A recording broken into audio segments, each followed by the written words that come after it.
Hello fellow mutants, welcome back to another video, and in this video I'm going to give you guys my thoughts of Monsters at Work episode 2, which is called Meet Mift. So, as we know from the last episode and the ending of Monsters Inc., Monsters Incorporated is rebranding, and now they're not trying to scare kids. Now they're trying to make them laugh. And Taylor, being the main character of the series, what it seems like, he wants to be on the laugh floor, which I have a feeling that by the end of the season he will be. Which I don't know how many seasons this is, and I don't even know if this is going to be like a one season hit wonder like Loki, Falcon and Winter Soldier and WandaVision are. But so I'm guessing by the end of this season or series, Taylor's going to be on this laugh floor. Or he's going to figure out that he's being behind, help doing what he's been doing in this episode, which I will explain, is the life for him.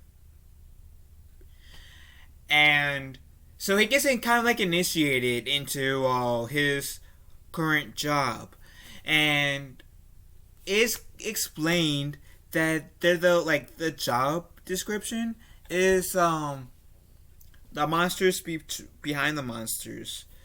So what Taylor does is, what these people are doing, what these monsters do, is they're pretty much maintenance monsters. So whenever things get broken or needs fixing, they come to the rescue. And there's these power glitches happening. And the comical monsters are working overtime in trying to fix a power issue, right? Mike Wazowski being one of them. And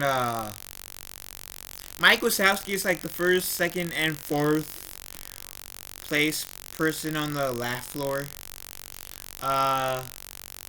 Then he remembers, oh yeah, that's right, I got a comedy class to get to. So he drinks a energy drink, and his eyes gets boom big, and he gets really hyper. So he goes to the comedy class. Of course, Taylor's there because he wants to be on the laugh floor. And Mike talks really fast. Taylor's co-workers comes and embarrasses him.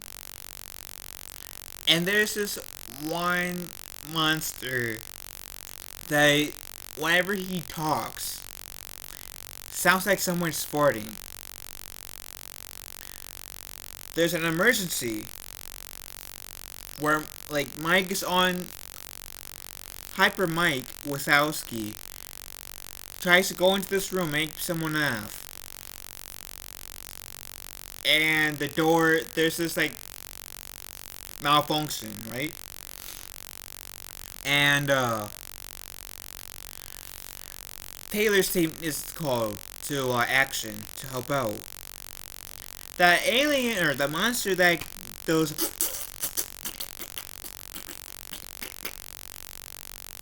as a sound, was farting noise,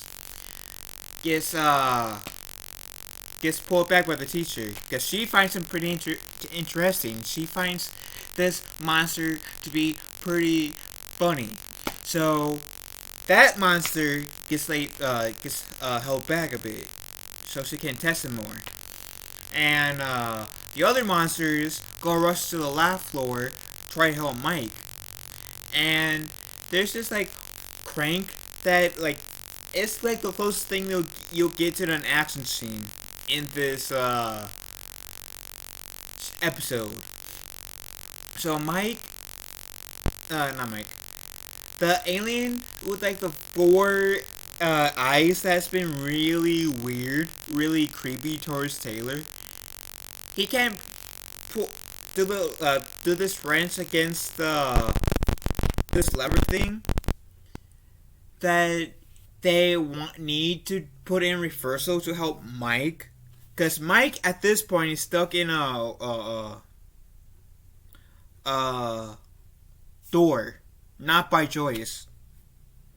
And so after some chain of saying wrench it, wrench it, wrench it, wrench it, wrench it, wrench it, wrench it, wrench it, Taylor actually wrenches the thing in reverse. And essentially they are able to help Mike. And once Mike gets out of the door, he falls asleep.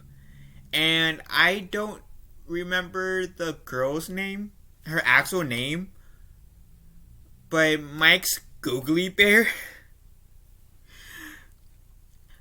his love interest, his girlfriend, she puts a blanket on him saying, "Let him go to sleep." And then Taylor's team goes back into like the Monster Incorporated's basement to celebrate that Taylor's first job was a success, and that farting sounding monster comes back with a comedy teacher. Like, there were two comedy teachers. Mike was the other one, and a woman in like Monster Inc. that would test the monsters to their ability to scare others, like the children. Well, in this show, she also tests their comedic parts to comedic skills. In that same room now, she says, "Oh yeah, this guy, he's funny. I my stomach hurt. He's on the left floor." And as they walk out, I've over exaggerated, but that was pretty much it. She was like, you're too much. Oh. Stop it, you make my stomach hurt. That.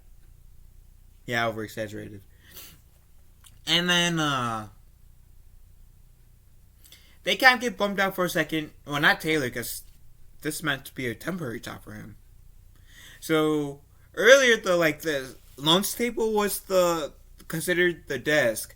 Now that the farting sounding monster is gone, Taylor got his desk, his old desk, and that's where you think the episode will end, right? But here's Mike doing this comedy skit, like in his comedy class, teaching the monsters more about comedy. And he busts out into song. And I so love that song. It was like I was jamming to it, right? I was jamming. Right? Yeah, I was loving it. And then here comes Rob's sister saying, "Knock, knock. Who's there? Please. Please who? Please end this song." And then Mike looks like, "Really?" End of the credits. I have to bow down my head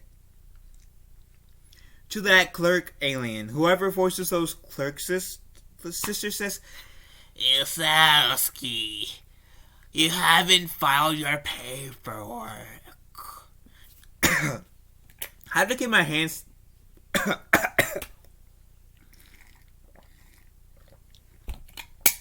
I need to bow my head towards them, because it's a wonder how they can talk like that without their voices, without them coughing, without it irritating their voices.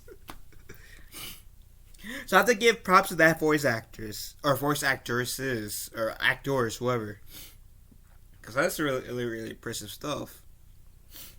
So yeah, this episode's pretty good. I really enjoyed it. I'm happy saw like episode 1 and episode 2 on 2 separate days to kind of like pan this out. I'm guessing that the next episode 3, whatever it's called, is going to be released on Monday. Or not Monday. On Wednesdays. I'm guessing it's going to be a Wednesday type release thing. But, yeah, this show was, this episode was pretty good. And, I still have no issues with this show. It still captures the essence of Monster Inc. and Monster University. This show is funny in all the right ways. And it's respectful to the, I feel like it's respectful to the lore of Monster Inc. And nowadays, barely anything is respectful to the lore. Even the Disney Star Wars is rarely ever respectful or resemblance of respectfulness to the lore. I mean, what's the closest thing we have to Star Wars that's respectful to the lore? Or to George Lucas, really? Rogue One, probably. And then the whole Luke Skywalker cameo in end of Mando Season 2 and debatably Season 7 of the Clone Wars. But outside of that, and potentially like Rebels for the most part, but outside of that, Star Wars is not respectful to like what it was pre-Disney or Lucas. Even the MCU, it feels like it's not being really respectful to its own canon anymore. Or many entertainment industries, like in terms of comic books, video games, movies, TV shows, feels like it's not being really respectful to the universe or the lore that's shooting out from nowadays, and it's sad. So, shows like Monsters at Work is refreshing to see. It really is, and Monsters at Work is one of those shows that I can turn off my brain and still enjoy. That's, at least for me anyways. Because it makes so much sense, even like for me to turn off my brain, that I'm digging it. And I think this show is great. This show is really good. I do not know how long this show is going to be, or this season. I don't know if it's going to have multiple seasons or just like a limited amount of episodes, like Loki. The Marvel shows that are on Disney Plus right now, that's coming out, like Loki, WandaVision, Falcon and the Winter Soldier, and soon to be Hawkeye. So, what do you guys think about this show? Do you guys like it, dislike it, or anything about it? And what do you guys think about Monsters at Work Episode 2, Meet Mift? If you guys seen it. Do you guys like it, dislike it, or anything about it? Let me know in the comment section down below. Thank you guys for watching this video. Love you all. Have a wonderful day. Guide one another. And I'll catch you guys later. Later, taters.